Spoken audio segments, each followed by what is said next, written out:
And yeah, we're back again after a quick 1 hour break. We're reconvening to finish off the last leg of Kingdom Hearts 3. So we left off right at the end of the Keyblade Graveyard where they bring up the labyrinth. Yes. Right? So from that point, well, which one do we want to tackle first? Because there's a bunch of branching paths on that, right? All right. So hold on. Let's start with the labyrinth. I think because we're about to get into some nitty gritty stuff. I think Mm-hmm. about reuniting and Yes. things of the like. This Right. is a big story dump, or it's like a big connection to older games dump, and there's a lot going on.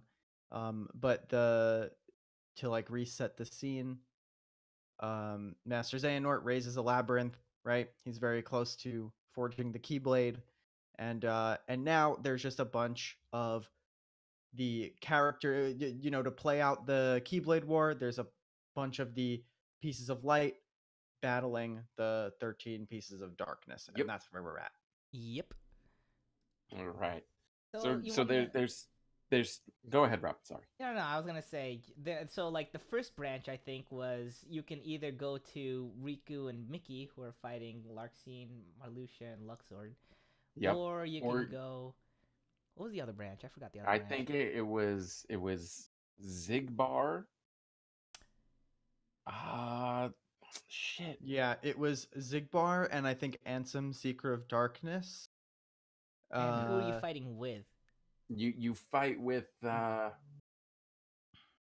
shit. That might have been Aqua. Yeah, I thought it was Aqua and Ventus, and then Terra? I thought that. No, was I don't think it was Ventus, because I think Ventus was the one who fought against Vanitas. Yeah, Ventus and Vanitas. Right. Those, and yeah, that was the second set, I think, because the other half of that was Xion and Roxas. Is Kyrie in one of these? Kyrie and Lee is part of the Xion, part of, Right. yeah. I think it was Aqua, if I recall correctly. Now I'm confused. We can like verify that, but yeah, I'm gonna verify that right now. So let's go to the Mickey and Riku fight in the meanwhile. Right. Actually, no, Mickey. Oh no, it's either Mickey or it's Riku, right? It's not both, right? That might be it, because Riku, you're fighting against Riku's replica. Yeah, Riku's fighting. Okay, yeah, that his makes replica and Luxord. Yeah, that might be. No, Zigbar. No, Zigbar. not Luxord. Zigbar. It's definitely Riku's replica and something else. Might have been Ansem. No, you don't fight Ansem that early. No, yeah, you do. Ansem's not till. No, but you fight him. You like get a couple of hits on him, and then he disappears. Oh, and then he disappears, right? Oh, and then he just hold on. But we missed a huge point before even getting to the labyrinth. What did we miss?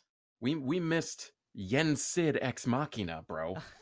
Oh yeah. That's how we keep back the he holds back all the Heartless and lets everyone run to the labyrinth. Right. Guy didn't do anything for the entire game. Yeah, I know. He just appeared. And then he's like, I guess I'll come here now.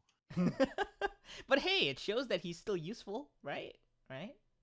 Actually, he's the most useful he's been in the entire series, no? He spends most of it in his tower. Much. All right. Only time you see him not in his chair. and not throwing massive shade at Sora. But okay, I have the data. It's Xemnas, Evil, Riku, and Zigbar in the Riku room. Okay, it was Xemnas. Got it. I feel like I don't remember fighting Xemnas so early. Because you fight him, you do like a bar of his health, and then there's a little cutscene where he disappears. Right, that makes sense. Yeah. Well, Xemnas also shows up for when Roxas comes back, because that's what Xemnas was there for. That's important. That sounds a little confused. But I mean, it's not important. Let's just pick let's just pick one of those fights. I think we can easily figure out that the one. Let's do the Riku one. Riku the replica, right? Yeah. Because this one has two big outcomes. I think that at least one of them doesn't seem big at the time, but that one is Zigbar. When you defeat him in the battle, he like just kind of looks like he kills himself. He just like throws himself off the side of the labyrinth. Yep, and we think he's done Yeah. for. And he's just like, and it's like, you kind of think like, okay, obviously this guy isn't gone yet, but this is the last time you see him. Right. And his keyblades. It's a very dramatic way of, like, you know, instead of just like disappearing, he's like, I'm going to fall backwards off the labyrinth. And I'm going to have my weapons mysteriously disappear, so it makes it look like I'm dead. Right. You remember also when you fight Zigbar, Zigbar said that he was supposed to inherit his keyblade from the old man.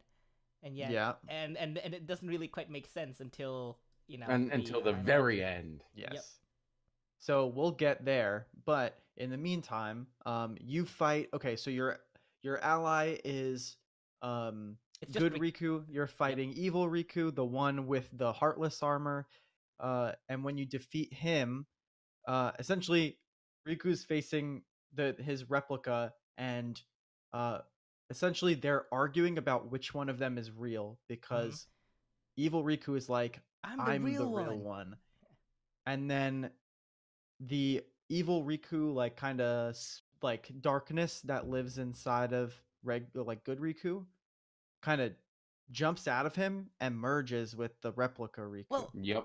Well, the air quotes what you call the darkness within Riku, that was actually replica Riku from Chain of Memories. It's not necessarily his darkness as it is the copy of him that was made. I don't know, even that was kind of confusing in my eyes. That's what he was meant to be. Well, I didn't know if there was like a literal, like it I was kind of like reading it as a like symbolic thing, but if it has like a tie to Chain of Memories, I don't really understand where, like, I don't remember where it's coming from. Yeah, no, because when they were on the beach, they were I was just gonna say. Yeah, when they were on the beach, when they were talking to each other, replica Riku, the good Riku, the inner Riku, I guess we'll refer to him as, he was all about, I lost my purpose when I will, at Castle Oblivion, and I've been wandering the darkness ever since. But then I hitched a ride when you showed up at the Land of Darkness, so I hitched a ride. That's essentially his story. Oh, I see. Gotcha. I see. But he takes out the organization Dark Riku, and leaves. And just leaves. He leaves a replica vessel behind, which may come in handy later. Mm-hmm. Yeah, so that fight happens. The other fight, so I was just checking over my archive right now. The other fight it's just with Mickey, and then you're fighting Larxene, Marluxia, and Luxord. So this is the first fight in this labyrinth where I died, and it's because Marluxia is a bitch, and he fucking comes at you with his scythe in like he spins at you like a wheel, and that shit really fucked me up. But I mean, it's a fun fight. Luxord really isn't very difficult to take out. Hides in cards. That was funny. Yeah, and Larxene takes a lot of damage. So does she was Marluxia. lightning though. She kept zipping around. Yeah. So the important stuff from this is that Larxene, kind of her parting line is very mysterious. She's saying that she doesn't know why she's even doing the organization stuff, and Sora says something to her to the effect of like, it's like, what's the point? Like, why are you going through all this effort? And she says something like, oh, I'm like fighting for someone, like there's a person I'm doing this for. And then Sora's like, well, who is that? And then she goes, that's my secret. And then she just disappears. Yep. Yeah. And then when you take out Marluxia, he stops and he tells Sora that he remembers what it feels like to have a heart, and basically, I guess, regains his identity and then disappears. Not much to be said of either of those two, and even not much to say about Luxord either, because when he disappears, he just gives Sora his what was it, a trump card? Oh, A Wild wild A card. wild card might come in handy, he says. We don't get to see what it is, and then he disappears. I don't know what to make of that wild card. I don't know if that's supposed to be a setup for something in the future, or if it's literally just a throwaway. Oh, here's a card. I don't know if that's supposed to be important. But the one thing we know is that they never address it. no, Sora not has at this all. wild card, and we all know Luxord's about fair play, at least within the rules that he sets up. So he like admits defeat to Sora and gives him this wild card as like well, you win fair and square, so here you get like, well, we You assume win a it's like, prize. yeah, well, we assume the wild card, it must be some sort of like you know, get out of some bad situation type of thing, but we never We learn never about see it, what it unfortunately. is. In fact, I don't even think Sora acknowledges it that much. Like, it's literally, it's accepted, we don't see what it is, and that's the end of chapter. Yeah, pretty I don't much. know, they And really leave that one alone, but I Mickey's don't like know. trapped in a card. When you win, he gets but untrapped. then he's not. You beat Luxord and Luxord lets him go. Maybe that was the wild card. That would be so disappointing if that's what it was. Agree. Yeah, so you move on further through the labyrinth. You do this little puzzle where you have to adjust a bunch of walls using some signals on the floor. That's not And even then that hard. Yeah. Nope, not at all. This is the extent of puzzling in this game. And then you end up in a room where you could either fight Terra and Vanitas or Syax and Shion. So let's go to Terra and Vanitas, shall we? That's where you get Yes. to join up with Aqua and Ventus, who are trying to fend them off. Yep. So you're fighting Terranort and Vanitas, and it's Yep. a 3-on-2 fight. Nothing too hard here. No. You know what I really liked about that fight, though, was, I mean, the interesting thing was what I noticed was when you're fighting against Vanitas and Terranort, their moveset is almost extremely similar to what you see in Birth by Sleep. So it's just sort of like Vanitas does his whole same move set, and Terranort is still sort of a bitch, although I guess not as much of a bitch as he was in BBS, in that he travels really fast.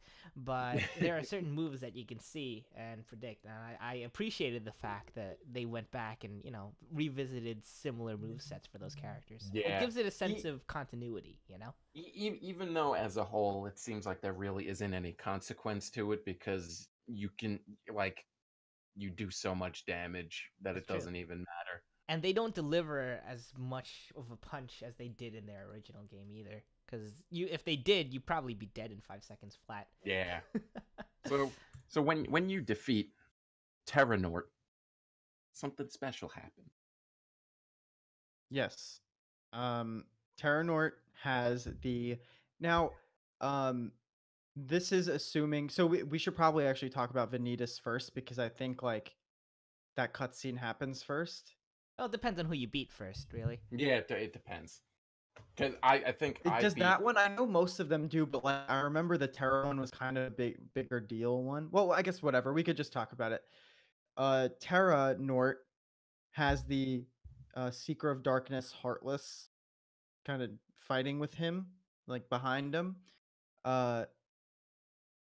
And when you defeat him, or rather, when you defeat him, the cutscene kind of turns the tables, and Terranort kind of has everyone kind of chained up by the by the Seeker of Darkness Heartless, and it looks like he's going to kill you. And then the thing that happens there is that I don't know if I would call it lingering will, because that's not really what it is, Not but really it's like him. the last remaining piece of Terra that's conscious, kind of takes control of that Heartless and releases everyone. Yep. I mean, the idea they're going for there was kind of like the Seeker of Darkness. That was actually Terra all along. He just didn't have control of himself, really, for most of it. Right.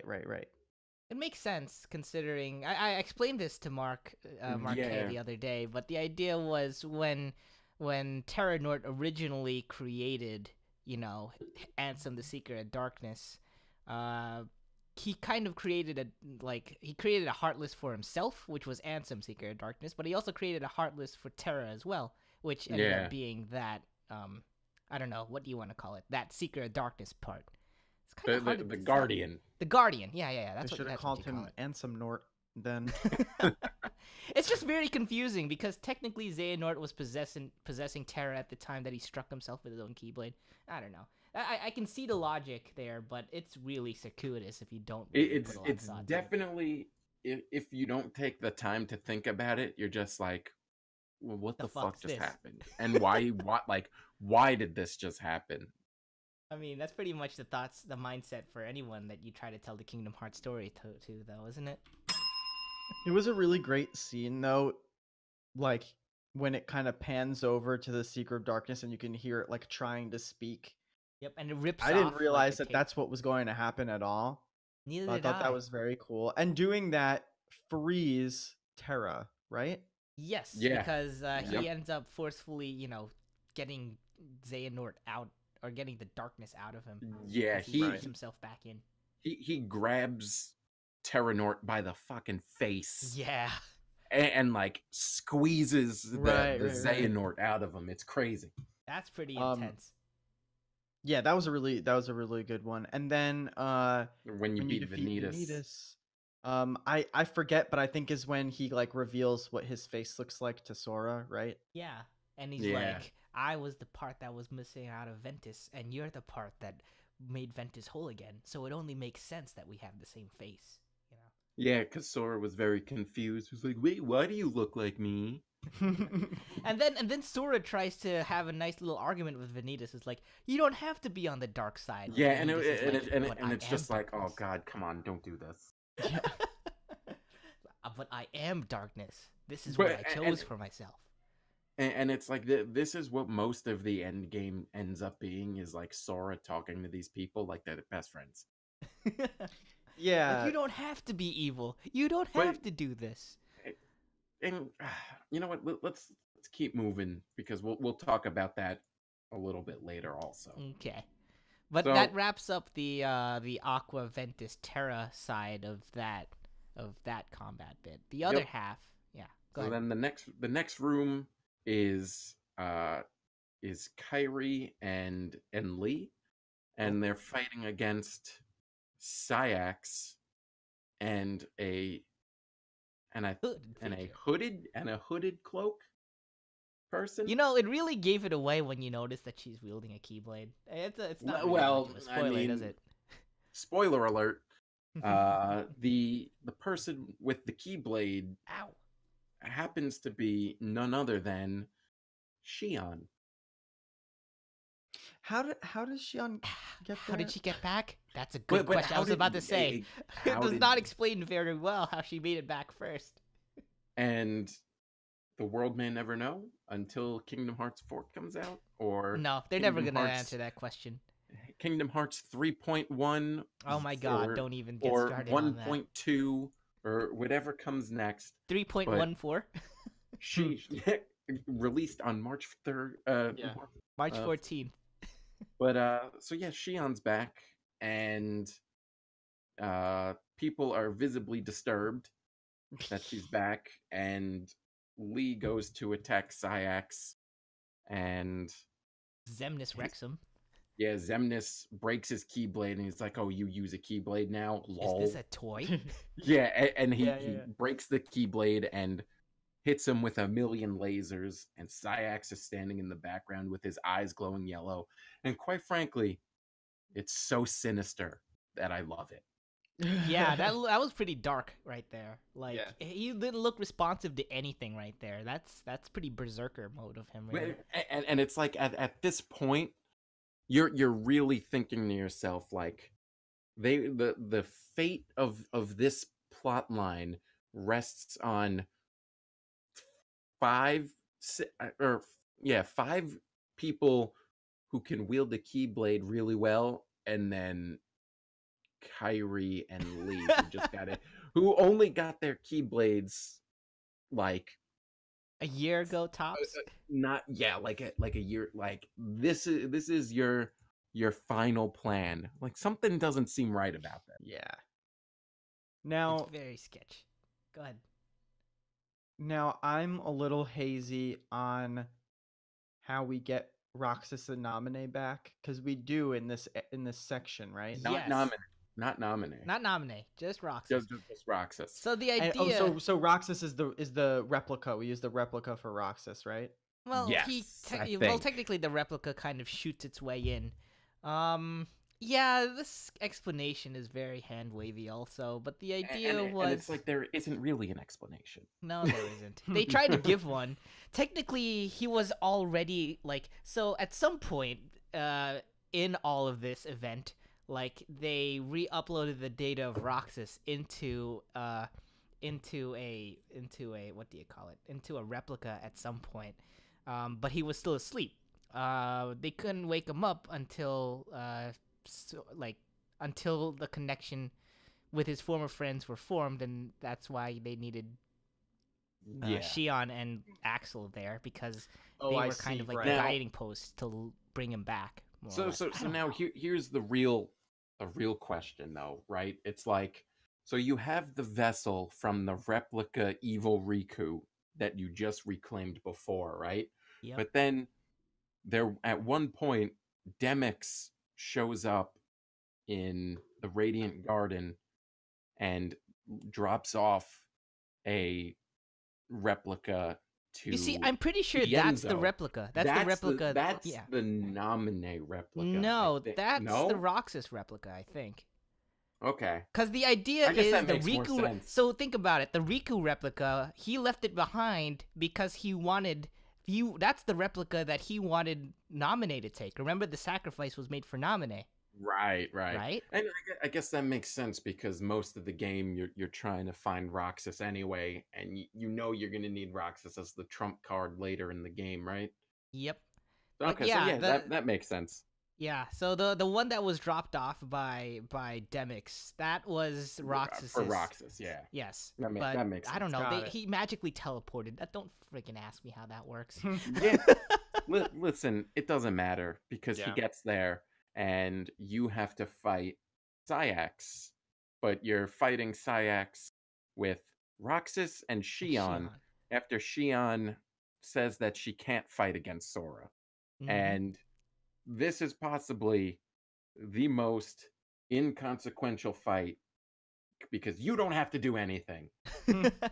Roxas will do it all for you. It really shows that Roxas and Shion are like a freaking powerful AF duo, you know? And also this is like a perfect, so for people that didn't play 358 over 2 days, which includes myself, it's a very good clincher for that storyline, because for that story, Sayax was the one that kind of turned them against each other and was also the douchebag boss that kept giving them jobs. So it's kind of like them taking out their frustration on their boss. So that gave it a little more emotional impact, but it's probably missed by a lot of people. But as you noted, Roxas and Shion are ridiculously powerful. If you don't touch anything, and they'll probably beat the boss for you. And it probably really makes everyone wish that this game had dual wielding keyblades for Sora, because like how awesome would that be? No, you know what else would actually awesome for this team if they actually had you fight as Roxas? Why do you get to why do you get to control Riku? Why do you get to control Aqua, but you don't get to control Roxas? Like, what? Why? Yeah, Roxas was the main character for one game for like 10 minutes for God's sake. Yeah. But anyway, I think just in general, they really, really didn't do Roxas justice at all in the whole story. Yeah. Nope, not at all. That's the whole point. Like, they lumped him towards the end. They gave him a really good like comeback, but then they don't do anything else with him. It's like, does he even speak? barely. And like that's the whole point of the journey was to wake him back up anyway, and it all just sort of feels like we got him back, yay, okay, we're done. You know, it's like, yeah, I can complain a lot about that, but They're back though, and they had a really nice music. I had a really nice battle theme. I'm actually a really big fan of The Other Promise as a soundtrack, so hearing it in the battle was actually really cool. Mixed in with Shion's theme, mixed in with Sora's that theme. was I really liked hearing Shion's theme. Yeah. Yeah. And this is the point of the game where I would say that the music is at its strongest. Oh, Agreed. yeah. Yeah. And it really does build the atmosphere quite nicely. Agreed. Yeah. So just a side note about music. Do you guys realize that Kingdom Hearts 3 still doesn't have an original soundtrack anymore? It'll have it eventually. Don't worry. I want it now, though. So do I, but it'll be there eventually. All right. Sorry about the aside. Go ahead. I was just gonna say that at this point in the story now, where we've assembled the team of good guys, right? We're all back together now. And then there's the moment where Roxas and Ventus see each other. Oh yeah. Oh yeah. Wait a minute. No, I'm jumping a little bit. There's a really nice embrace that Lee, Shion, or I guess Axel, Shion, and Roxas have. Yes, they get together. They all like hug and they're crying, and it's very touching. Just knowing about their history. Agree. I felt things too. But that really that is the end of character interaction that we have between all of the protagonists. Yeah, that's it. That's so stupid. That's it, except for something at the very end of the main story, which is honestly not too much. It's just Terra basically. He doesn't get his resolution till further on, but really that's it. So I get the question I'm gonna pose to you guys was that good enough? No, No. It's like you give all these combat even just speaking speaking from a game wise perspective. You got all this possibility of different combination of characters to play with, and you don't do anything with it. Yeah, you don't do anything with it. It's like, why can't I choose to fight with like a team with Aqua and Ventus in it for Aqua and Roxas, for example, or something like that, or just play in a party with them more, but there's no option to do that. This whole section, which you can complete in probably like an hour, that should have been the whole game. Yeah, agree. More of that. Reuniting everyone and confronting the organization should have been the entire game. Mm-hmm. And these should have been the toughest fights in the game. But they weren't. Yeah, they were really easy. And this was something that I was really looking forward to going into Kingdom Hearts. I was like, okay, at the end, I'm gonna have to fight a gauntlet of the organization up until Xehanort. And I figured that once I saw, everyone else die right back in the Keyblade graveyard, that okay, I'm probably going into the end of this game as just Sora, and I'm fighting one-on-one. And when that wasn't the case, I was like, that's kind of lame. Sorry, continue. Although that's where I was going with that. All right. But I was going to say, when you really look at it objectively, the fact that you're fighting a bunch of group battles in tandem really makes it feel more like cramming, right? Because, you would have preferred to do one-on-one battles, but instead it's like, here, let's shove as many characters on screen as possible so we can get them out of the way as soon as possible, right? Yeah. That's the sad part that It created the movesets for every single one of these characters, and you don't even really get to experience them very much. It's like I don't even get to watch Roxas wreck. He does a lot, and I don't get to watch it and all because that's it. He fought in that one battle, and you don't get to see him battle again. And furthermore, when you look at the way, they built up the organization members throughout the Disney worlds, Marluxia seemed like he was going to be such a big thing. Larxene seemed like she was going to be a big thing. Luxord felt like he was going to be a big thing. And for a battle to just jam the three of them in there, not be difficult, and then when they die, they say one line and disappear, you did yourself such a disservice by killing these characters off the way that they did. It's like you bring them back just for that purpose. Like, they don't serve anything longer than that. And again, looping back around to what we were talking about earlier, that doesn't even bring up the fact that you left a plot point about them discussing their history of the Keyblade War, like, completely open-ended. And you made an explicit judgment call to put in a cutscene that specifically says these characters are here because of their ties to the original Keyblade War. And you think, oh shit, we about to get some Lore dank up in shit here. going on, some dank lore. And then Nope.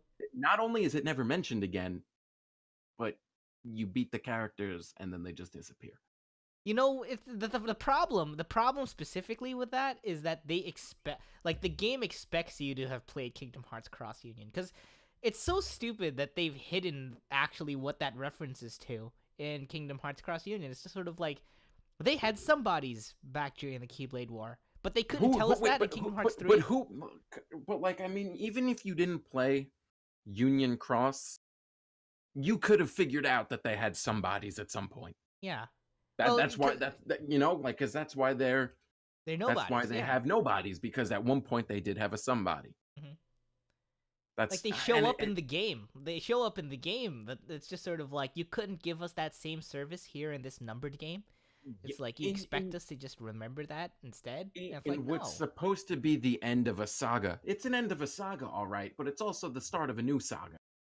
We all know it. I mean, I'm just going to hold a thought on that one, because that was going to be my biggest complaint. But basically, it's like, they're trying to tie up all the loose ends, but it doesn't feel like they're giving it service. It's rather, they're tying it up just so they can start a new one. But again, we'll bring that up back towards the end. Yeah, it feels like, oh man, we have too many threads to tie up. Let's just do it all at once and make it really anticlimactic. And just so we can start the I new have one. to admit, was very disappointing for me, because those were characters that I was like, huh, seems like Axel's gonna be a big deal. Wonder what he's going to do.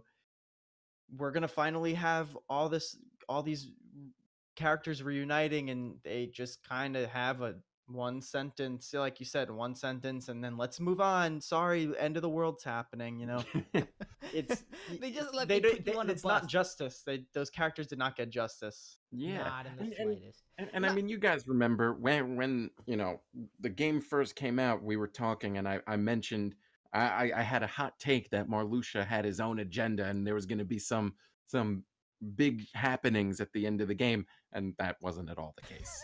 He didn't have any agenda, and he had no agenda, no happenings. Very anticlimactic. Yeah, just emptiness. That's really all it is. Ugh. And I mean, I guess to that degree, they were just empty husks. Oh my god. Nailed it. Oh my god, that is so true, right. though. Is that the point?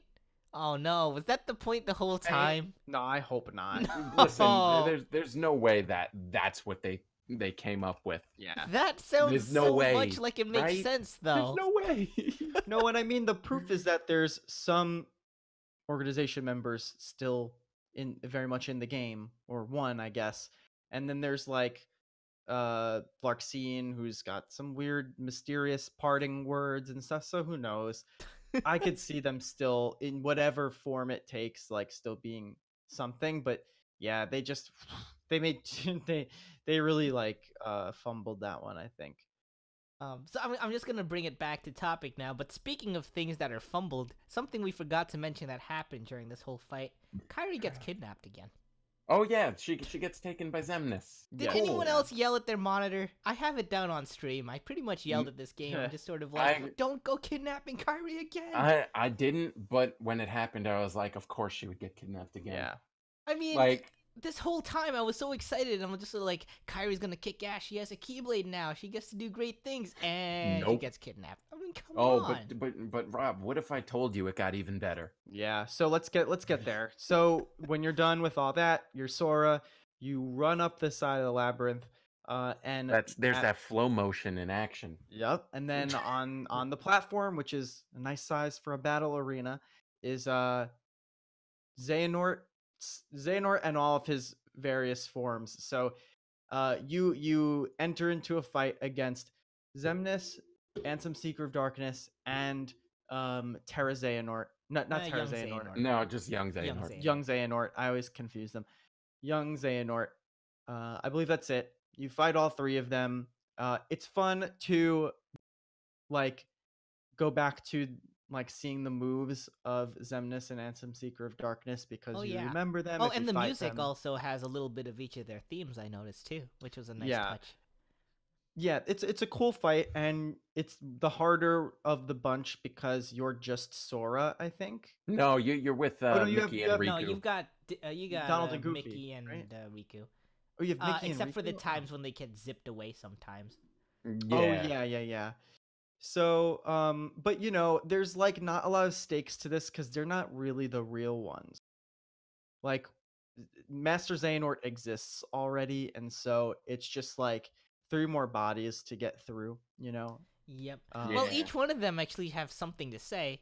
Yeah, so I mean, this is probably the point, like where these few lines at the defeat of all these members, you know, it actually brought a little smile to my face. Like when Ansem Seeker of Darkness dies, right? He's like, oh, he says to Riku, oh, we had a good thing going, but I always knew you were stronger than I was. Oh yeah, that's right. Yeah. And you know, that's, you know, I like seeing that they were, you know, yeah, they knew they weren't shit. And Xemnas says something to the effect of like, oh wow, this is the first feeling I've felt. Yeah, ever. Like this is what being a human sucks. Like he literally just like this is not cool. And then you have young Xehanort, who's really, he was just a dick all the way to the end. Yeah, his last words was like, "Your time in this world is over, Sora." It's like, come on. He was a douchebag. Through and through a douchebag. So anyway, at this point, he's got 12 Keyblades, or Xehanort, I should say, has 12 Keyblades. He needs one more to open up to form the Keyblade, which will open Kingdom Hearts. Where's he gonna get this last Keyblade? You must be wondering. Well, someone got kidnapped earlier. And she's summoned before Xehanort at the top of this pillar. He takes a Keyblade and he straight up murders her. Like dead. Yes. Just ripped. Straight okay, up. Did anyone else yell at your monitors? Because I did. As much as throughout the course of these games, I'm like, Kyrie is useless. I don't care. Mm-hmm. This actually was like, oh shit, they just fucking killed her. Like, they just straight up killed her. Like they went there. Like there's no question. She's dead. She's ripped. Like you see her shatter into pieces. It took me by such shock that I was like, wow, this game actually went there. Kudos to them for doing that, but wow, they went there. Yeah. So then the Keyblade is forged. Master basically the key. So let me just back up and just say the Keyblade was forged because he needed to get he needed to force Sora to clash Keyblades with him in order to generate the last one. In order to do that, he had to give a little bit of a push, and that push was to kill Kyrie. I don't know, but I think that's a little over the top for a push. Yeah, well, you know what? That reminds me of The Dark Knight. The Joker gave Batman a little push too to send everything into a fit of rage. So I see what he did here. Fair enough. Okay, that's a thought. But yeah, 12 Keyblades. No, 13 now, right? Yep, 13 no names. What happens at that point? Oh yeah, no, he gets the Keyblade. He corrupts Kingdom Hearts. He opens, travels to it basically. Yeah. Does he? I don't fucking understand. I see. After all this time, I still don't know what the fuck Kingdom Hearts even is. Yeah. Like, is it a portal now? Like at the beginning, the question was it a world or was it power? Now the question is it a portal? It's just sort of like, is it all of the above? Is it a portal or is it a world? Well, you know, who knows, right? Yeah, no, I know. Don't tell me they're gonna explain in Kingdom Hearts 4 because they're never gonna explain what the hell. I think it is power because so we're not to get ahead of myself, but when Sora follows Xehanort into Kingdom Hearts, right? You end up in this place called Scala ad Kylum, and that is the city or world where Xehanort grew up, right? And it's featured in the very first cutscene of the game. But the thing is, when you land there and you speak to Xehanort for the first time, he says something like, I shouldn't have been surprised that this would take the form of the place where I was born. You know what I mean? I think he like didn't realize that that's where he would be led by Kingdom Hearts, which makes me believe it's more of like a power thing than a physical place. Ah, I didn't think about that. Kingdom Hearts is what you want it to be. I'll go with that. Essentially is what this boils down to. I mean, I'll go with that. I mean, at least that's a little more. At least it lets me sleep easy. Yeah, because there's no point overthinking it. Yeah, I'm sorry. But yeah, we went on a divergence there. So at this point, Sora gives chase to Xehanort as he goes into Scala ad Kylum, while the rest of the Keyblade wielders are fighting to keep Kingdom Hearts from, I guess, blowing up or something like that. Or opening or something. Closing, yeah. Opening, closing, I don't know. They shoot beams of light at it, and Sora goes and gives chase. You end up in Scala ad Kylum. See, and this is where one of the big disappointments is, because you get this really big new locale. You don't get to explore it. You're just fighting in it. Well, you can explore it, but the only thing is there's nothing to explore. It's an open area, but it's not like I was expecting to walk around and find, like a chest or something. But turns out the only thing you're gonna find is a bunch of cloaked figures who are trying to kill you. Yes. Pseudo organization members, because they all kind of have the same abilities as the other organization members you faced earlier, except they all share one health pool. Which at first I was really scared that I was about to have to kill 13 people. Yo, me too. And yeah, I was just like, oh nah. I was so frightened. Like, oh god. That was scary. No, I legit thought that too, and I was like, oh please don't make me do this. I think I wasted a Kupo coin when that happened. Yeah. I never even had a Kupo coin. Yeah, me neither. I didn't buy it. But yeah, so yeah, you fight against some pseudo organization members, and then Xehanort himself shows up, and he ends up fusing with his other forms that were there, those other cloaked figures. Yep. And becomes Goat Xehanort. Yeah, Goat Xehanort. We can call it that too, I suppose. And this boss fight was a fitch, because I think I died to him like like half dozen times. No, more like 3 to 5 times, something like that. So it's weird because it's like he spawns you, or he uses Inception powers and folds the world. Inception over itself. Yeah, it really is a cool looking environment to begin with, but then after he does that, it's got a really great design. Yeah, so you're fighting him in this, folded over world, and goddamn, I died to the first form of him so many times. Oh my god. It took a while to get learned to his moveset. I had a relatively easy time with him, except the underwater form that I died like 10 times to that, because it was really because the combat and that's so like limiting. Yeah, underwater battles, right? Yeah, I had less of a problem with the underwater form, but like I noticed just in general when it came to fighting bosses, that if you just went into one of your form changes, you could just stun them throughout the entirety of your form change. Doesn't quite work.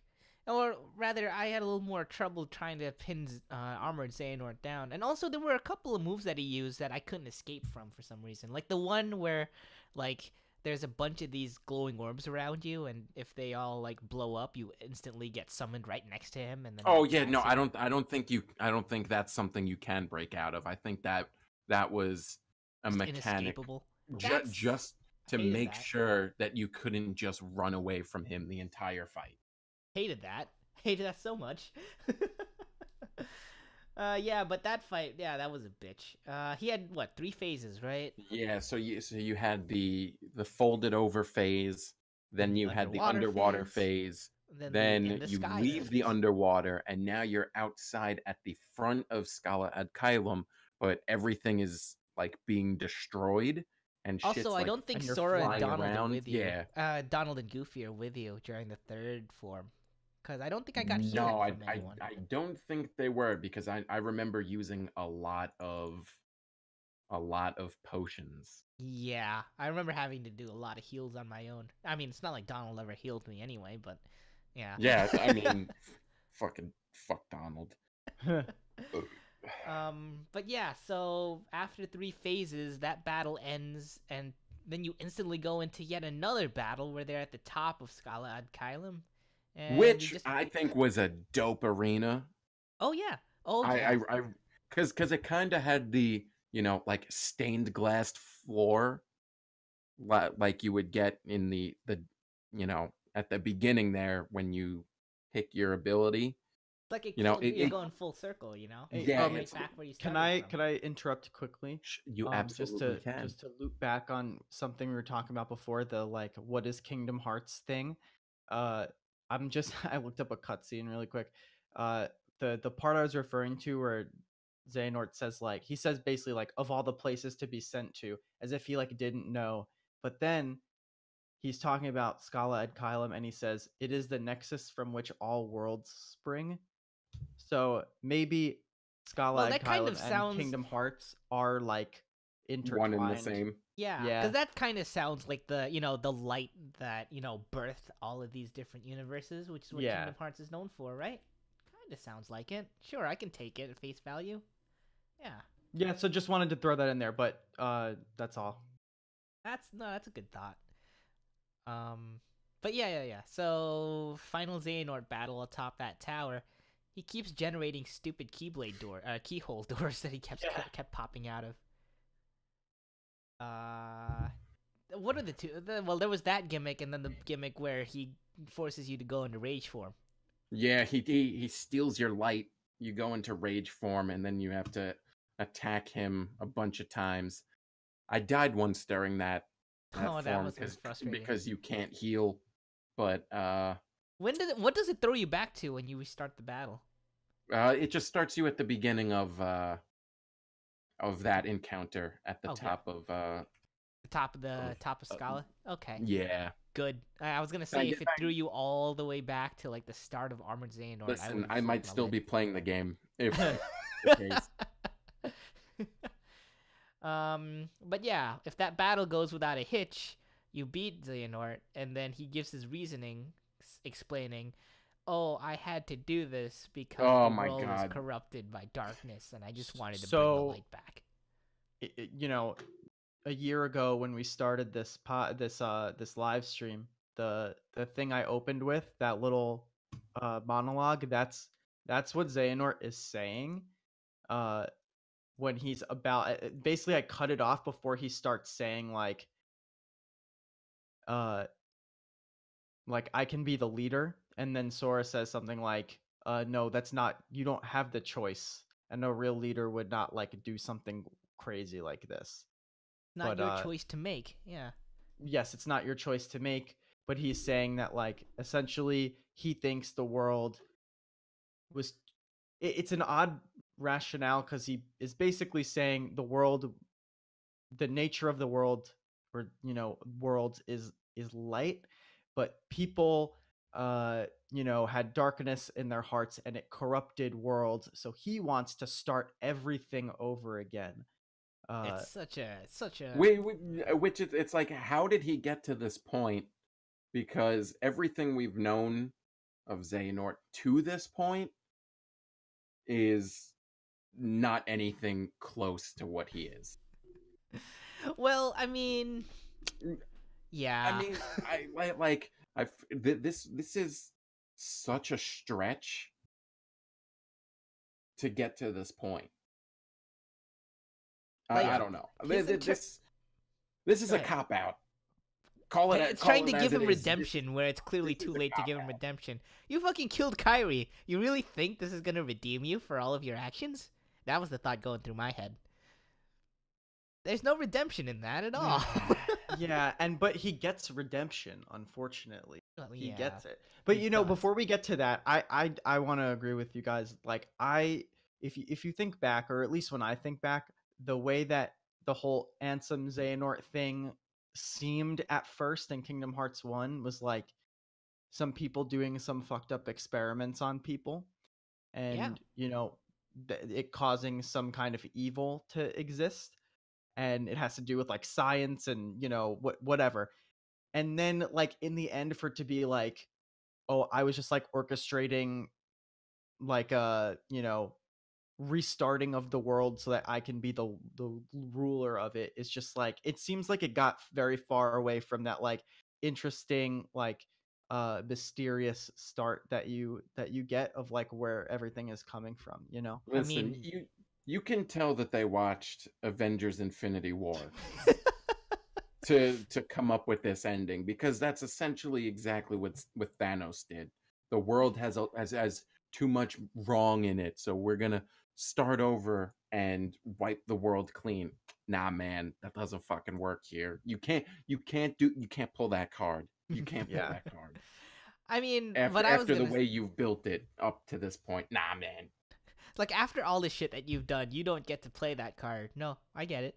I was just gonna respond to you, Mark, with the C, and just say, you can tell that the people that wrote this story clearly did not have this as their first image, as the what they originally imagined that the story would be, and that they were clearly just kind of coming up with it on the fly, because that's what it seems like to me. For sure. Yeah. And it's a shame because that the origins of it are really strong, if you ask me. Yeah, despite it being one of the most convoluted storylines ever, this is, I'm sorry. It doesn't matter how convoluted it is. This isn't the way you end it. Yeah, it's definitely not the way you go about it. It's true. Agree. But so, let's get into what happens next. Yeah, you did say it gets redemption. Because I think we jumped a little bit too quickly there. It's kind of hard not to, isn't it? I know. But yeah, he gets his redemption because the rest of the cast shows up. Because they all somehow find their way to the top of Scala. Yep, and then Terra shows up and ends up showing that he was actually carrying Master Ericus this whole time. It was Master Ericus, who Xehanort killed in BBS. Go ahead. It was a cool. It was honestly before the ghost of Ericus like walks out of Terra. It was a cool moment when before that reveal happens, where Terra says, there's more to light than meets the eye, like I told you." And then it's like zooms in on Xehanort's face, and he's like, Fox. "You sly fox." And that's the nickname for Xehanort, for Ericus. Yeah. Yeah, you're like, wait, what's happening? Like that was a really nice moment. That was well done. I agree. They wrote that well, and then it's like the ghost of Ericus just pops out. He's like, "You're my friend. I got your back, dude. Even though you like are very, very misguided and you fucked up everything. And you even though you're a total asshole. Even though you killed me." Man. Yeah, they have a like flashback to the two of them as kids. They're playing chess, and essentially what happens is, and I think this is actually kind of a good way to frame it, where they show the end of the chess game and Ericus wins, and Xehanort's like, "You got me." And Ericus is surprised, and he goes, "Wait, really? You never admit that you lose." And he goes, "Well," he says something like, when the world needs to be defended, they're going to call on you. They're not going to call on me. He's like, "But I got to be there, like, to back you up," to basically show like his intentions seemed to not be bad, and that maybe he just like lost his way. But he lost his way. That sounds about right. But the thing is, it's a really cool way to tell the story. But then when you think about the other things that happen, where it's like like there's no like he shouldn't be redeemed at all, like because he Yeah. just like is a murderer and both killed Ericus and Kyrie, and he's like ruining. You know, He ruined he's like so many people's manipulating. lives. He fucked up Yeah, Aqua, I fucked up mean, Terra. he possessed Terra for many years. His nobody screwed over Ansem the Wise. Yeah, Threw Ansem the Wise into the dark world, right? Yeah, yes. And then like so this was also sorry, I like rewatched these cutscenes yesterday because I was trying to find that monologue, so I like know very specifically what happened. So I'm sorry if I'm like hijacking this. Man, go for But it. um the other thing that happens is after this, right? Um he starts to like lose more of his strength and he's like limping and he's he's dying now after this heartfelt moment, and he walks over to Sora with the keyblade and he like holds it out and he goes, you've earned it, You've earned like it. this is Yeah. yours, you've earned it. And Sora like accepts it and he's like, what? And I'm like dude, kill him, like stab him in the face. He just murdered, like the motivation for you to do all of the games which span over years is like It was because all of his the fault. affection you have for Kyrie, and he killed her. and Sora's like, okay, thank you. Like it's ridiculous. It really is unrealistic when you put it into perspective. It's just sort of like, this is not how like a normal person would react to this situation. Yeah. Clearly not thought out very well. I mean, I would think about it as basically Sora is too much of a goody two shoes to care too much about friendship to actually think about killing someone. So, that's probably part of it. But at the same time, you would expect a little more of a reaction than thank you. I like cool question mark. Yeah. And he yeah, instead of because so it would be like part of Sora's character to be like I'll take this, but I can't forgive you to what you did to my friends. You know what I mean? Like he didn't that even would do be that. that would be more within his Yeah. like it would make more sense for him really, but no, the game doesn't do that, does it? Yeah. But then he uses the Keyblade to close Kingdom Hearts, and they get sent back to the Keyblade graveyard. Yep. And pretty much more or less the game rolls towards its ending, except of course Kyrie is still dead. So Sora is all about, I have one last thing to do. I need to go and save Kyrie by using the power of waking, and I need to do this alone. And that's pretty much it. Then the game starts rolling its ending. Ascends into the sky. Yep. And then roll credits. And that's how this saga ends. Well, until you see the actual ending where you see everyone actually reuniting with one another, you get to see Axel and Shion and Roxas up on top of the clock tower, all with their new clothes, which is really cool. Don't forget Syax. Oh, he shows up. Yes, he does. Sits down with them, and that brought a little tear to my eye. Yeah. And then the original Pence, Hayner, and Alette also show up to the top of the tower, and they all sit together and they all have sea salt ice cream, which is very adorbs. And then they go to, and this is when Don't Think Twice, the version with the lyrics vocals is playing, and waterworks. Jeez. Yep. It doesn't even matter how messy the story was. Man, that just brought tears to my eyes. And then there's like a final scene at Destiny Islands that's especially sad, if one of you guys wants to take that one. So you got a bunch of people on the island and they're all jumping around having a good time. I'm talking Aqua, Ventus, Terra, I think Shion, Axel. Shion's there, Axel's there. Is Roxas there? Yes, Roxas, Ventus, Isa. I think Syax is also there, and they're playing frisbee. They're playing. That's how they fuck up Donald's sand sculpture. Oh yeah, that was cute. And Donald gets really mad because as he just does, and then it pans over to that one coconut tree that's kind of horizontal, and you see Kyrie. And you see Sora, and they're both sitting there. They're holding hands. They're holding hands. And then as the time goes, and as the scene Kyrie progresses, sheds a tear. Kyrie sheds a tear, and Sora disappears. And at that exact moment, I was yelling, Ooh. "What the fuck?"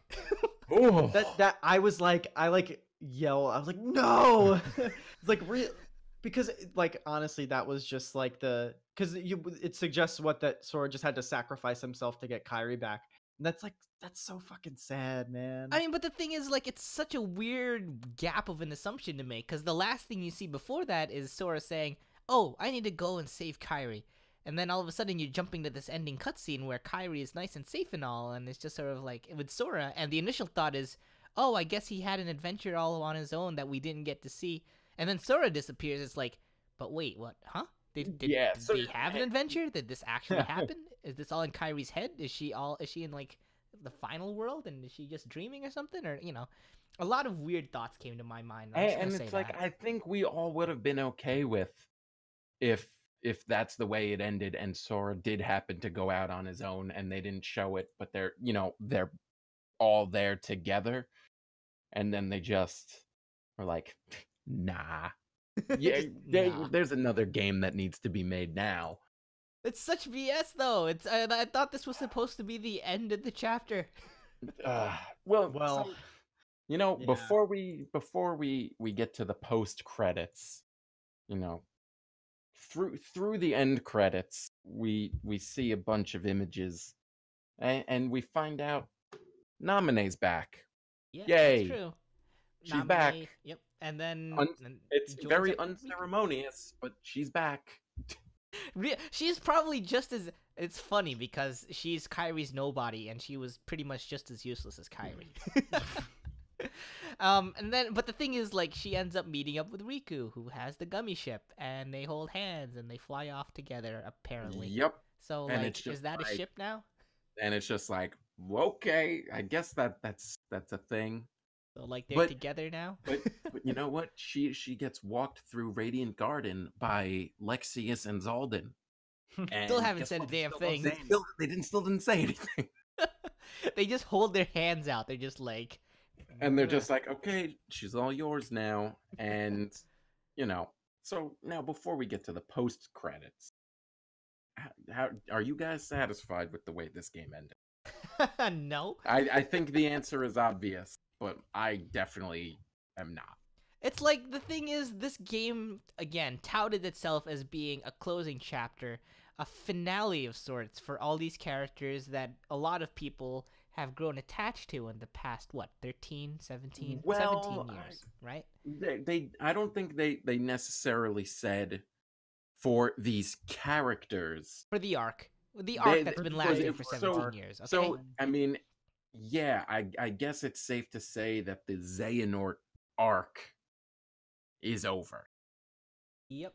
But does it close out, like, as an ending? It doesn't give it doesn't give any sense of closure. I mean, outside of ending Xehanort's life in general, it doesn't really give much closure to the characters themselves, which you would think it goes which is the reason you played the game, isn't it? Exactly. You played the game for these characters, and as someone who's a huge fan of Organization 13 and all the characters from the organization, not just the Xehanort vessels, right?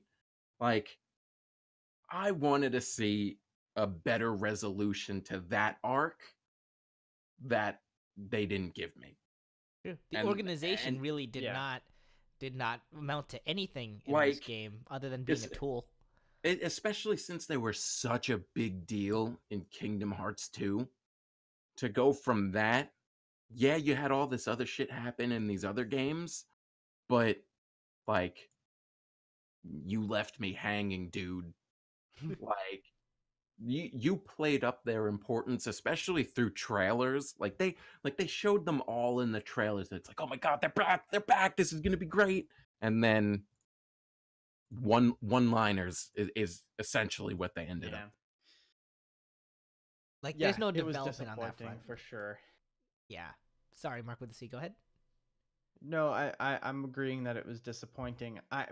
The thing is that I can't deny really enjoying it the entire time, but like, because when you're in the moment, in the moment I was really liking it. And then when I think about it, I'm like, oh, there's so much that they didn't do, or so much that they did like as like a cop out and whatever, and yeah, that leaves you wanting a lot more out of it.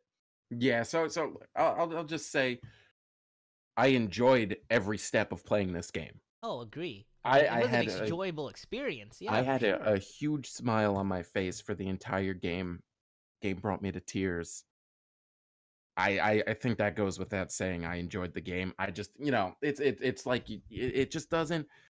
It didn't, I guess, whet some of the appetite that I had for this game going Yeah. into it, and some of the expectations. Maybe that's my fault for having higher expectations, but when you spend 20 hours of gameplay in the Disney worlds to That don't just really do anything for the like story. 5 hours of like Actual plot. the Keyblade graveyard to the end of the game. I mean that's a huge problem. Like sure. you could tell that if they had paced it out a little bit better, and hell, if you didn't have the Disney worlds there as you know where they were, you probably would have had a much better game if things had been spaced out properly instead of crammed towards the end. Because that's what the game really feels like, objectively. Like Yeah. the brunt of the game is crammed into the last 5 hours. Yes. And we all know that they have a hard time telling a story over the course of the 7 or 8 games that are already out.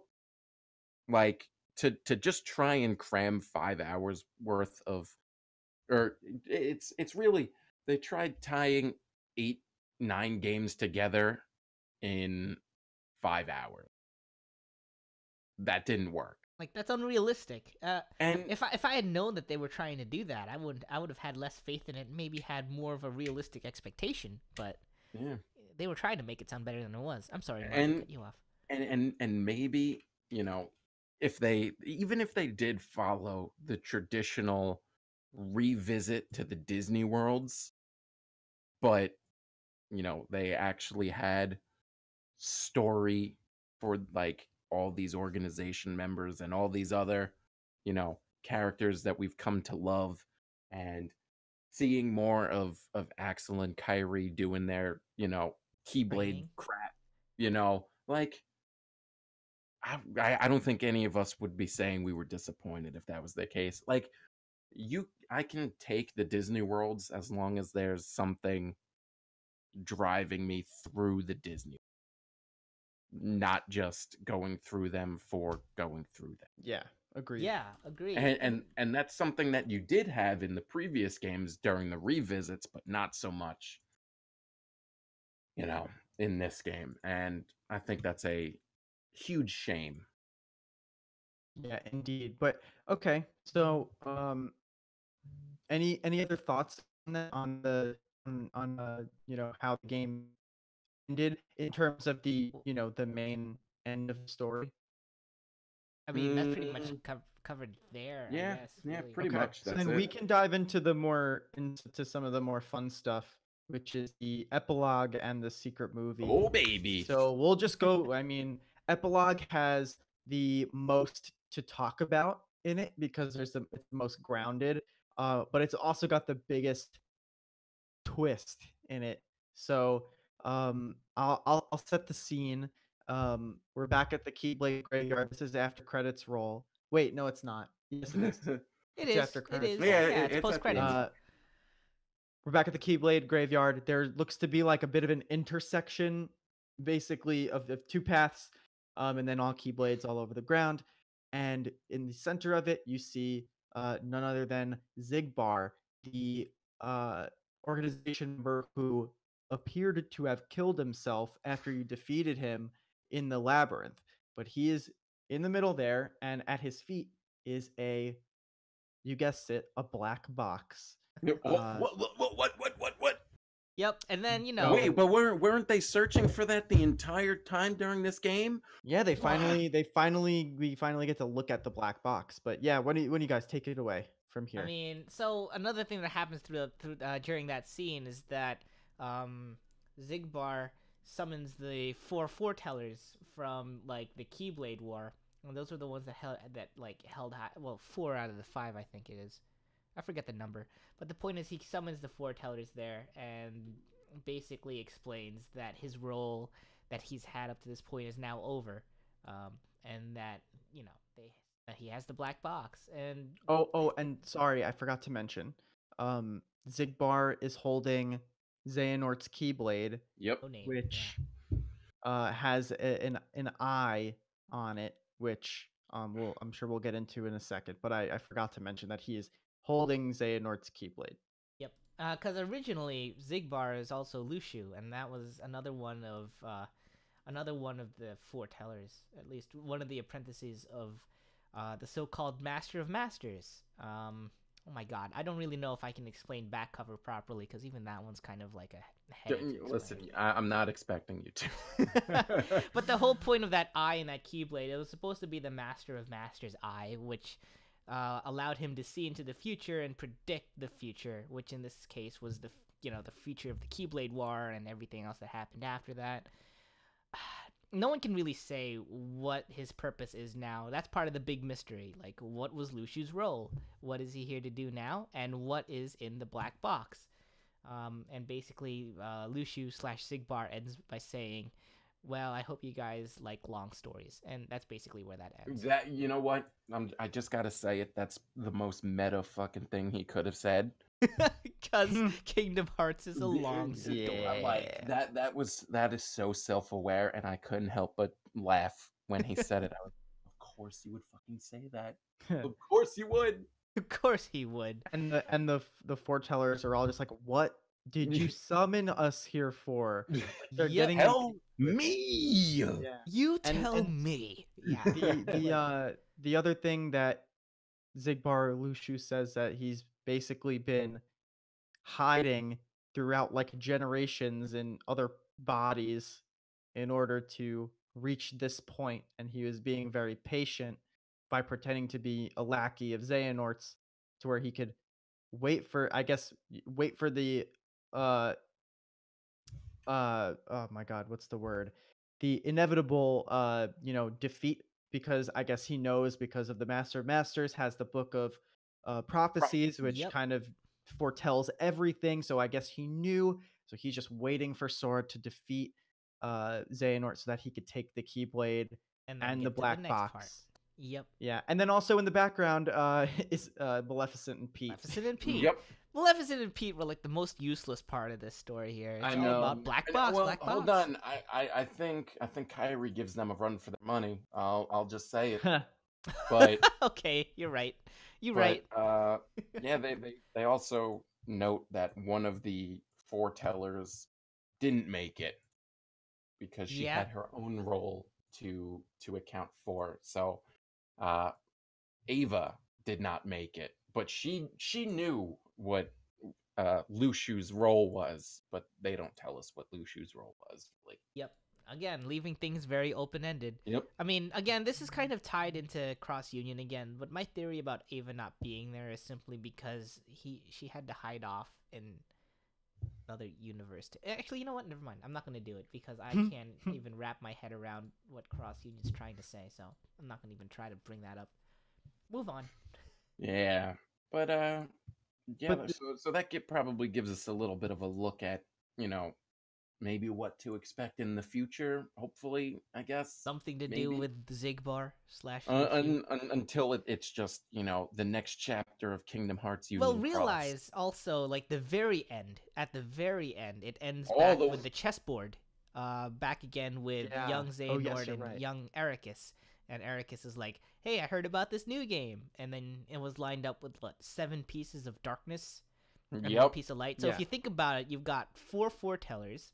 You've got Lushu, and you've got the Master of Masters. I mean, yeah, that's kind of like 7 right there. We got and I watched something that mentions if you freeze that shot, the chess pieces have the masks of the foretellers. Yeah, and then one that is particularly like menacing, and that's probably the Master of Masters. Yep. You see, like there's one unidentified that's probably the Master of Masters. It's definitely setting itself to be that, and then you have 1 piece of light. Actually, that's kind of weird now that I think about it in context with the Secret movie, because technically there's two, if you think about it. Well, we're going to get there shortly. But yeah, it's like, I heard about this new game. It's got 7 pieces of darkness and 1 piece of light. And again, another very meta thing, because they're referencing the fact that it's probably going to be a new video game that comes out in the real world. Yeah. Well, maybe, right? Maybe. It's a new game. Ha! Yeah. My God. I mean, we can even keep going with new games, because that's kind of where we're going with the secret ending, which you have to unlock. Are we good on this? Is there anything else to discuss on the black box thing? I'll just say, I hope with whatever game we get next, Maleficent and Pete stay home. Well, they can't. The whole point, they're gonna. I bet you the next game is gonna involve them trying to steal the black box. I hope. Yeah, I know, but I hope they don't. because they're the only tie left to the Disney World, and if they're in it, that means the Disney World have to be in it too. Hold on, I don't want to derail the conversation too much, but prior to them being in this game, right? It's not like they were ever looking for that in the other games, are they? Well, technically, in Recoded, they were looking for. They were looking for. Nope. Actually, they were looking for the black box. Nope. Not good enough. Not good enough. Next.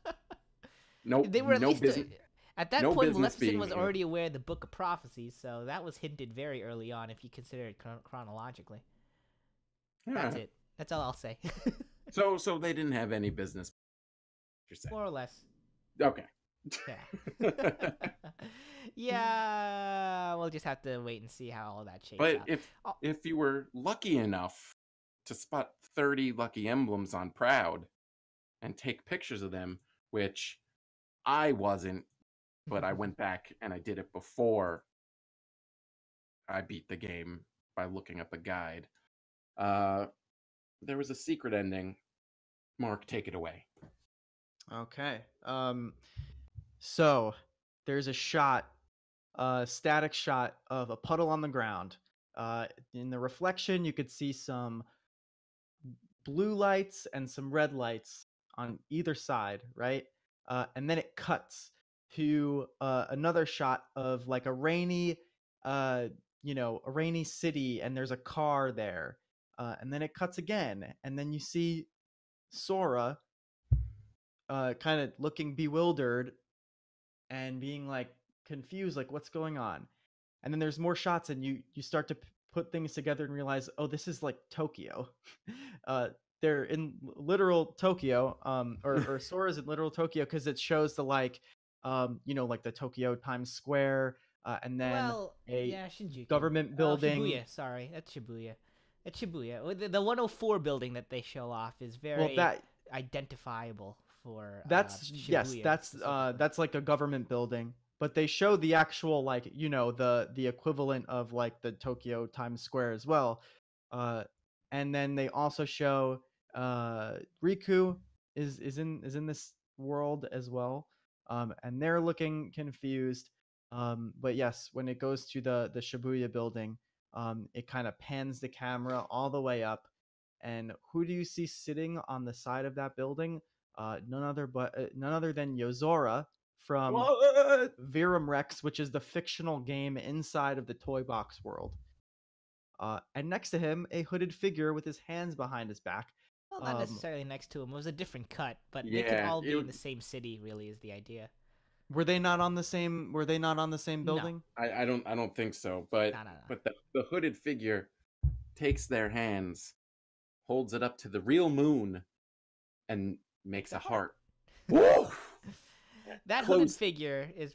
I remember seeing some early articles from Polygon saying it's Lucio. I'm like, nah, that's probably the Master and Master. Yeah. Lucio doesn't have a reason to be hooded anymore. We all know he's Xigbar, so there's no reason for him to have his hood up. Really, not for us. It wouldn't make any sense for it to be Xigbar.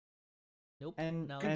And Kingdom Hearts, of course, as we know from all the games, appears as a moon-looking object in the shape of a heart. So when he's outlining a heart on top of the moon, it suggests that whatever world he's in right now is is one with like a real moon, right? Where Yep. maybe Kingdom Hearts does not exist. Uh, so this is like the bigger suggestion that perhaps this is like a completely different like universe, dimension, whatever that this is taking place in. Not just simply a different world, but a different universe. You know, it could be. There's really, there's a lot of different interpretations about this. Like, is it the real world Shibuya, or is it the Verum Rex world Shibuya? Because if you think about the trailer from that you see in front of Toy Story, that all sort of takes place in a metro area, right? I think Right. it does, I right? believe you're right. Um, but like another theory going around, which I actually kind of see, but don't put a lot of stock into, is like, oh, it's Shibuya with its 104 building. You know what other Square Enix game had Shibuya in it? The World Ends With You. So what if they're visiting a bunch of different Square Enix worlds instead of different Disney worlds? I mean, like, I guess it's possible, right? Like, it's I mean, possible. I don't see that being realistic. I think it's more likely that they're in Verum Rex world. But at the same time, if Verum Rex turns into a real game, you can still make the same argument that he's jumping into different Square Enix worlds instead of different Disney worlds. Yeah. I kind of like the idea of jumping into different I would be Square Enix okay with worlds. that. I like the idea of Verum Rex being its own actual game. Same. That's like kind of shadow announced in here. I think that would be really cool. Like, that would be also some the straight other up thing that we marketing. have to remember. Well, what'd you say? That would be some cool ass marketing. That's all I'm saying. Oh, for sure. Yeah. The other thing we have to remember though is that Yozora looks very much like Riku. So, if you tried to draw a line between those two things, it could be some like other kind of dimension, some other like I think they referred it things as like world lines in the secret reports where like perhaps like that is just some weird alternate reality version of stuff. You know what I mean? That's like kind of separate. An altered world where Kingdom Hearts doesn't exist. Therefore, Sora and Kairi and yeah, they have parallel versions of themselves, and that's why he looks just like. Yeah, I can see where you're going with that. Yeah, like you guys are perhaps just mad. Really though, we're Insane. talking about Kingdom Hearts. How much more mad can one get? Yeah, exactly. I mean, look, there's time travel in that. Like perhaps maybe this reality is one where what's his name never, the Xehanort thing never happened. Never happened, right? Or maybe the Keyblade War never happened, so Kingdom Hearts never existed. Maybe Right. the Master of Masters is here to like recreate that in some other dimension or something. That would be kind of interesting. I doubt that. It seems like a reach, but hey, that's what I'm thinking. Or what if the entire Kingdom Hearts universe was a fiction and they were brought to the air quotes real world, which is what that is, and the Master of Masters really wrote up that entire fiction, since he did write a book of prophecies after all. Wait, are you saying that they were just in a simulation the whole time? What does that make? What does that make the data Twilight Town a simulation inside of a simulation? Yeah, so instead of it would be a simulation inside a simulation. That's a funny way to think about it, though. But like, when you think about it, right? We see Verum Rex as part of the Toy Story world because that is the real world.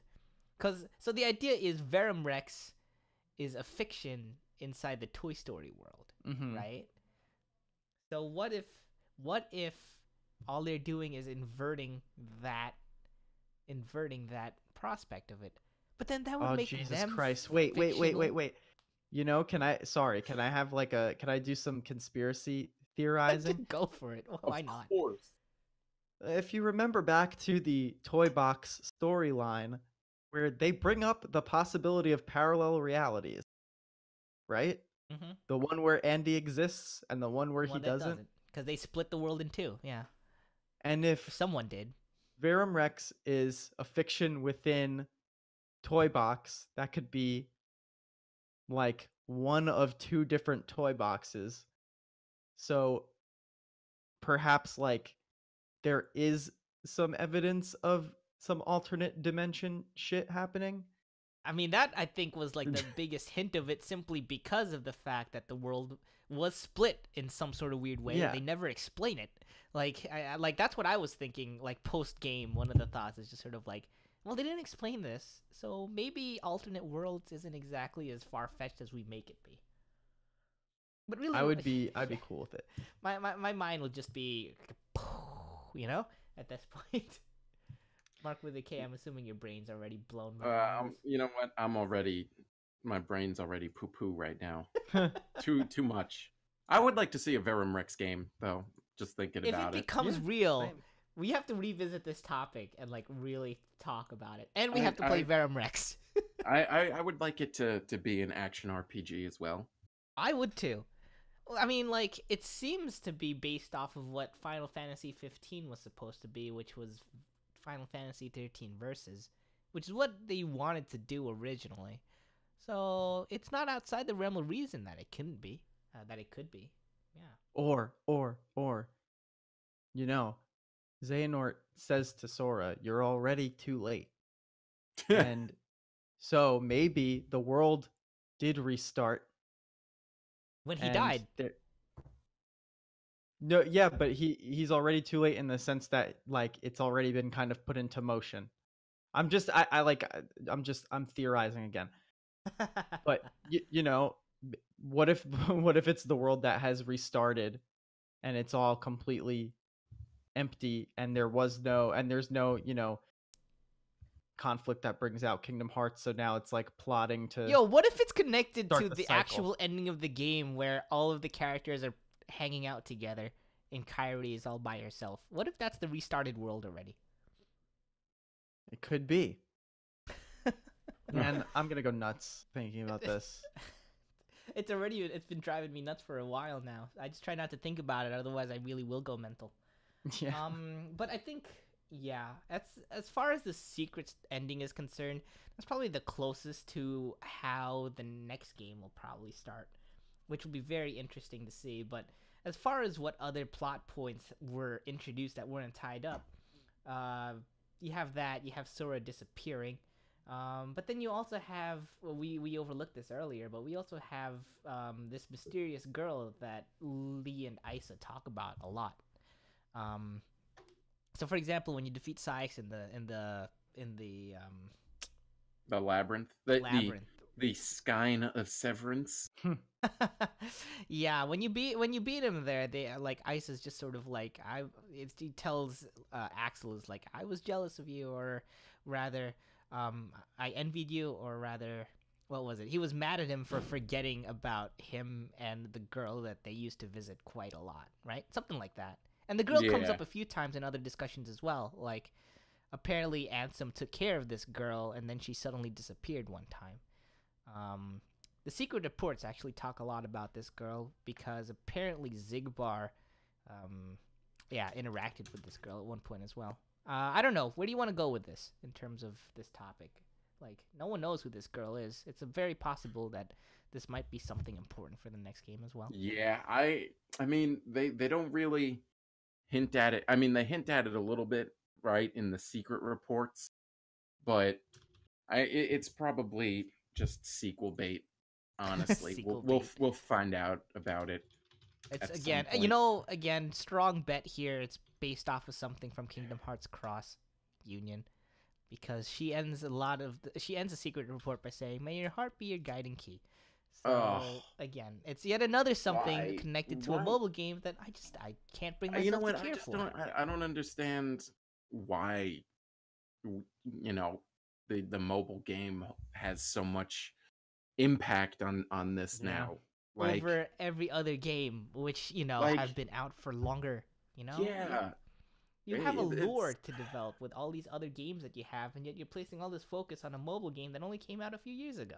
Come on. Now, I'll say this. If the next game has Lee or Isa as the main character, I'm down with that.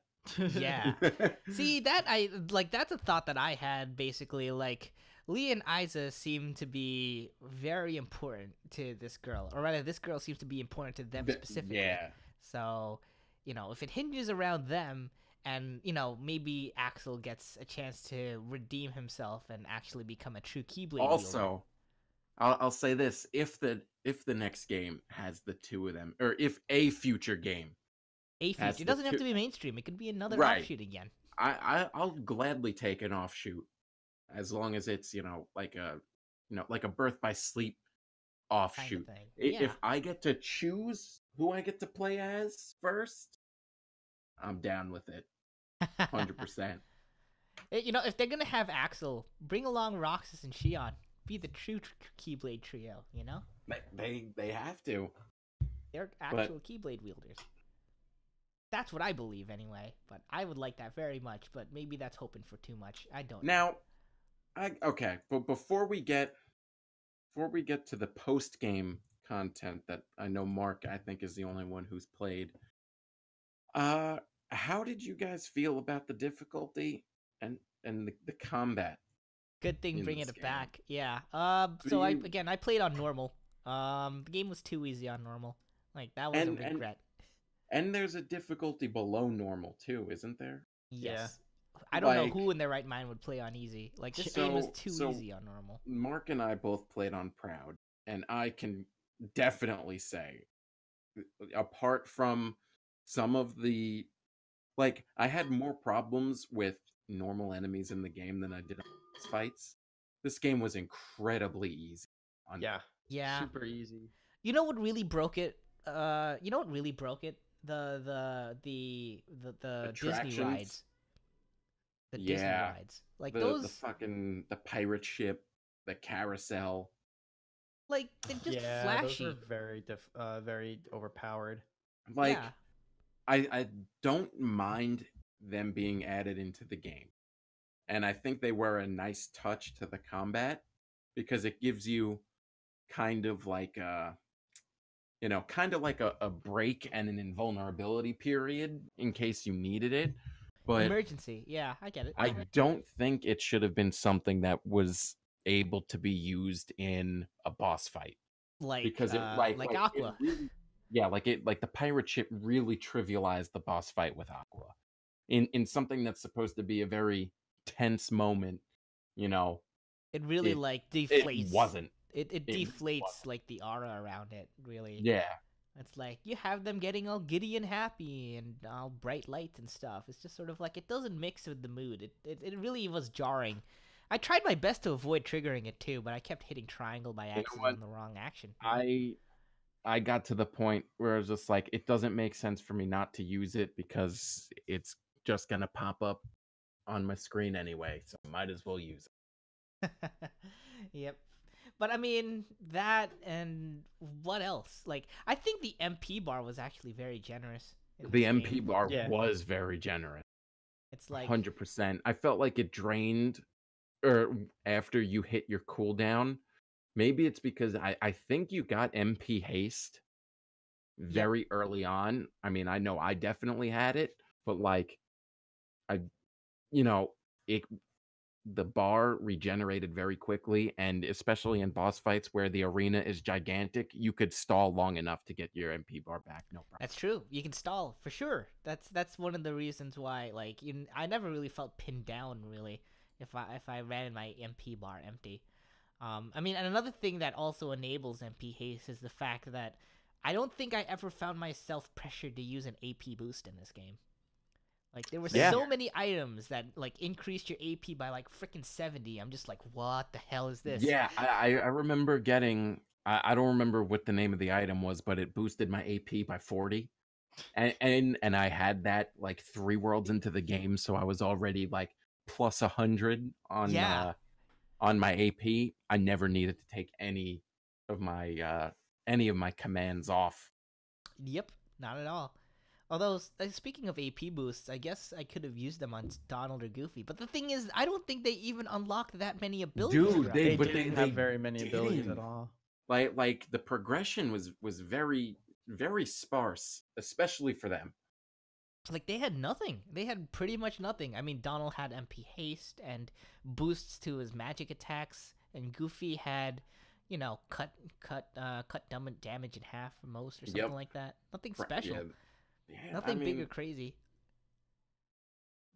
I mean, it seems like a lot of that was very stripped out of Yeah. the old game, because I mean there was only a handful of spells. You know, you had your fire, thunder, blizzard, but then the only other ones you had were cure, water, and arrow. Air. Yeah, they didn't You have know, any like debuffs like stops. you know, there was Or no stop, there was no magnet, there was no gravity, yeah, and that's a little weird thinking about it. It's missing a lot of the no, debuffs.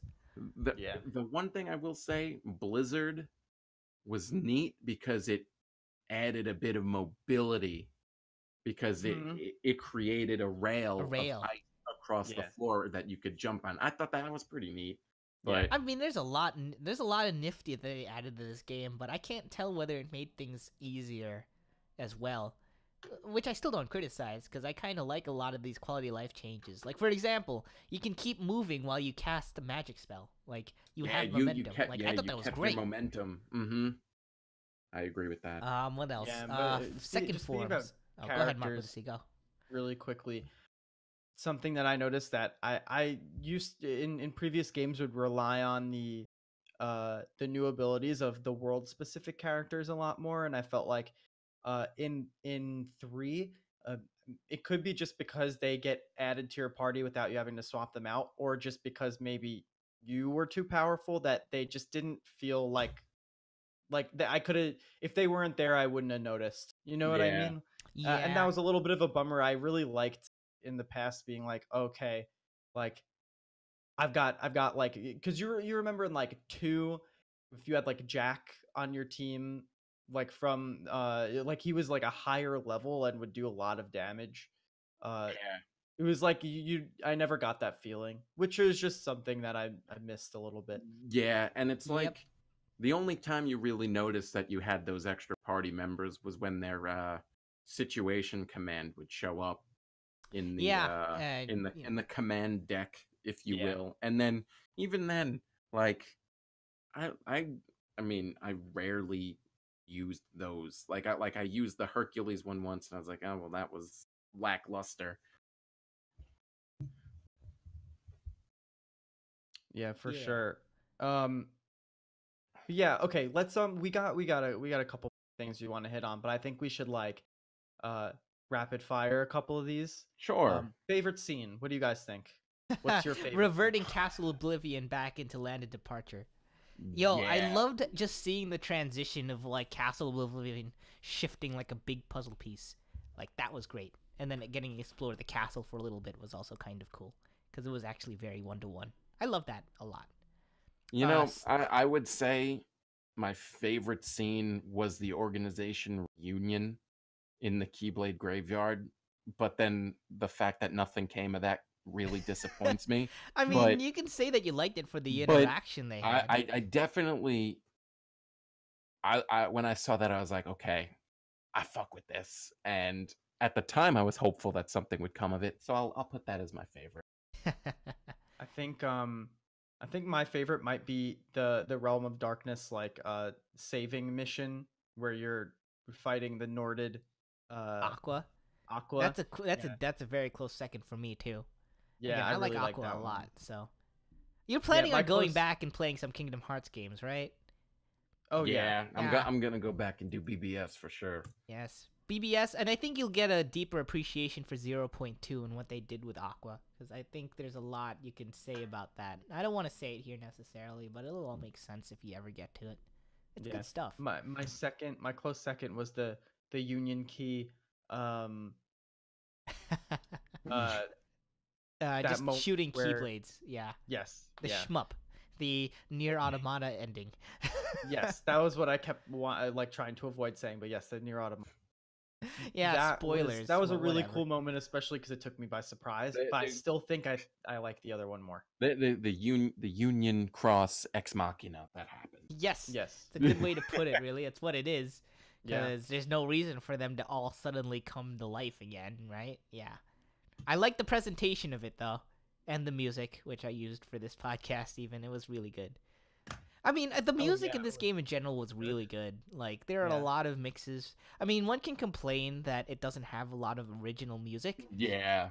but at the same time, I appreciate the remixes for what they are. Totally. Yeah, I mean, it's still something I'll be able to listen to, no problem. Yep. But Oh, it definitely a bit. I would say a bit on the less good compared to some of the other soundtracks. well, because simply it's mostly stuff you've heard before. Yes. I just realized a new topic, just coming up on the idea of originality. But this, I'm pretty sure. I'm just thinking about it, but it's ringing right in my head. I'm pretty sure this is the first game where no new enemy type is introduced. If you think That's about not, it, no, there's no way. Kingdom That's Hearts 1 has Oh, the I don't think Chain of Memories had anything. well, you new. have the organization members for the first time. Okay. Right? Oh, I thought you mean like enemy type, as in Well, like. I'll be a little broad with the definition. New enemies pair. Yeah, okay, fine. Maybe it's a little broad. Chain of Memories is true, but you you fight them differently. New enemies. Yeah, new enemies. Because Kingdom Hearts 1 has your Heartless. Kingdom Hearts 2 has your Nobodies. Oh, you meant type. Types. Gotcha. Yeah. Dream Drop Distance had their Nightmares. BBS had their Unversed. Even Recoded had their stupid data corrupted thingies, whatever they're called. I don't fucking know. I think it's all right that never happened, just because, or that they didn't add anything new, just because, they were in control, or they were being controlled by the same person. Yeah. The different types. That's So I fair. mean, it makes sense. Nah, that's fair. It's just interesting to think about it from an objective perspective. It's like, especially if you think about just the numbered games, it's just like every numbered game had their own gimmicky enemy type. 3 doesn't, but that's fine. It's just a thought that came to mind when I said the word originality. But yeah, there's that. Probably better this way, honestly, so they don't bloat it anymore. Than it already was. Yeah. But yeah, so something that I think will be funny about this game in like 10 years time is it's going to date itself very very strictly, just because all the loading scenes are basically done in like a social media and specifically Instagram style like post, all the way up to the fact that they're like hashtagging things. Hashtags will never be old. They will never be dated. I mean, hey, that could very well be true. It's just funny that it's like that's a really right now thing. You know what I mean? That's true. Yeah. It's a very I'd even go far as say it's a very millennial thing, and it kind of fits our age group perfectly. It's a good what do you call it? Time capsule, I suppose. Yeah. Yeah. So it's really weird. I mean, they have the selfie mode or whatever. So you imagine it's like one of them's taking a picture on their gummy phone and like making a little caption, like, "Oh, it's so beautiful here." Which is funny because it's like a picture of the final world where like you're dead. Yeah, that's true. That is one that shows up on the title screen too. Yeah. Yeah. But I thought it was charming. I thought that was cool. Yeah, that's pretty. Yeah, that's a good point. That's a very valid point. But yeah, we're pretty much winding down here. Last thing we have is post game material. I haven't given much thought, given much effort into it. I have read them on the internet though. Yeah, I've perused it on the internet, but but Mark with a C, you've actually been doing them, yeah? Yeah, well, the post game content comes down to just if you like, I'm gonna exclude things like synthesis and mini games. It's all that's really left is these battle gates, which are just points throughout the worlds where you go up to it, accept a challenge, and then you fight a gauntlet of Heartless, sometimes a mini boss, and you do 13 of them. Each time you complete one, you get one of the secret reports. They're pretty interesting. There's some info on some of the like the Master of Masters and the Dandelions and that really old era of stuff. But really what happens is when you beat all of them, then the last one, which is the game's a super boss, which is just like a souped up, very like scary Heartless, like a buff Heartless. That's what it looked like yeah. to me. It's got a big health bar. I've seen some videos of them challenging it, and to be honest with you, it doesn't even look that bad. Like, it just looks like a pain in the butt, really. Yeah, More than anything I menacing. fought it twice, and I didn't beat it, but I got like half its health down on the second try, and I feel like with enough effort, he's definitely beatable. And I'm level like 52 or 53 or something, so you definitely don't need to be max level to beat him. And I'll eventually get around to it, but that seems to be all the real content, and none of that's like contextualized in the story aside from the secret reports. But like the content itself has nothing to do with the story, so it's a little bit lackluster, if you ask Like, me. it's not like the that's a secret shame. bosses you would see in like Kingdom Hearts 2 Final Mix, where they put in lingering will. Like, you know, it's Exactly. something that's related to the plot, you know? Exactly. Like, that Or seems even just a relevant. little cutscene with Sephiroth that to like explain why you're fighting him. You know what I mean? It's not even that. Yeah. There's no explainers. You just get thrown into a fight, right? Yes, I mean, exactly. yeah, Yep. it doesn't mean much, really. It doesn't have a lasting impression, I suppose. Which, again, Yeah. just does seem like a bummer. It's like, you could have cut all that shit out if you could have given us a better, I don't know, narrative, I suppose. I would have taken a better narrative over those rewards any day. Yeah, For sure. I agree with that. Yeah.